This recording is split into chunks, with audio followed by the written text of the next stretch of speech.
अभ्यास 8। उपाध्यक्ष महोदय, मैं इस विधेयक का हृदय से समर्थन करता हूं। यह विधेयक मेरी राय में बहुत पहले आ जाना चाहिए था, लेकिन देर आयद दुरुस्त आयद के अनुसार देर में आने पर भी उचित और स्वागत योग्य है। हमारा ध्यान एक अर्ध शताब्दी से ही इस ओर गया है और हमने राष्ट्रीय स्तर पर उसका सम्मान किया है।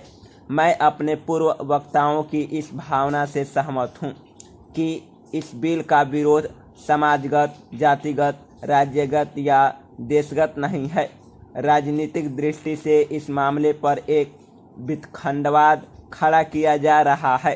तमिलनाडु, केरल, मैसूर आज यही भावना है।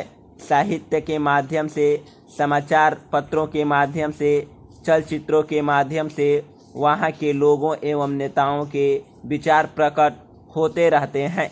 इसलिए यह कहना है कि वहाँ के लोग इस कानून के विरुद्ध हैं, यह ठीक नहीं है। श्रीमान, किसी भी राष्ट्र के सम्मुख जहाँ प्रभुसत्ता का अपना एक महत्व होता है, जहाँ भावनात्मक एकता का महत्व होता है, जहाँ राष्ट्रीय एकता का महत्व पूर्ण स्थान होता है, जहाँ दर्शन और धर्म का महत्व होता है, वहाँ भाषा का भी विशेष महत्व होता है।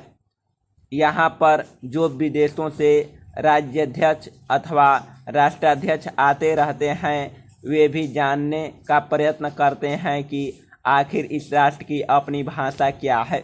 जब उनको यह मालूम पड़ता है कि यहाँ पर विदेशी भाषा अंग्रेजी का ही प्रचलन सरकारी कामकाज में होता है, तो उनको भी दुख होता है, जो हमारी संस्कृति का प्रतीक है, जो अनेक भाषाओं का एक समुंदर संगम है। एक भाषा को पीछे छोड़कर हमने विदेशी भाषा को जो प्रधानता दी है, उसको शीघ्र समाप्त किया जाना चाहिए।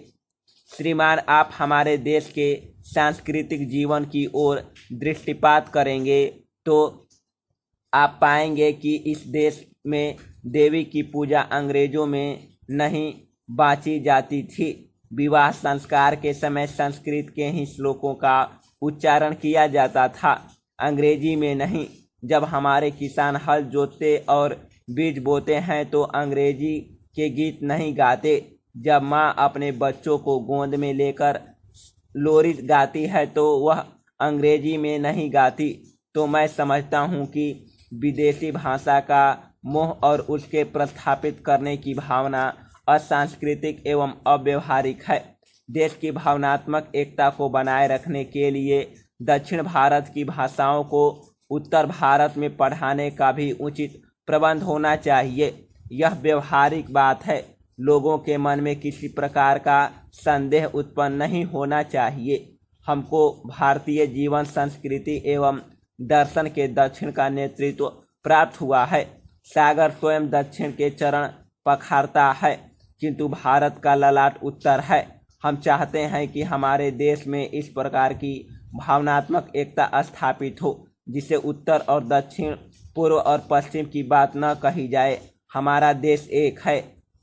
इस सार्वभौम सत्ता की रक्षा के लिए यहाँ भावनात्मक एकता पैदा कर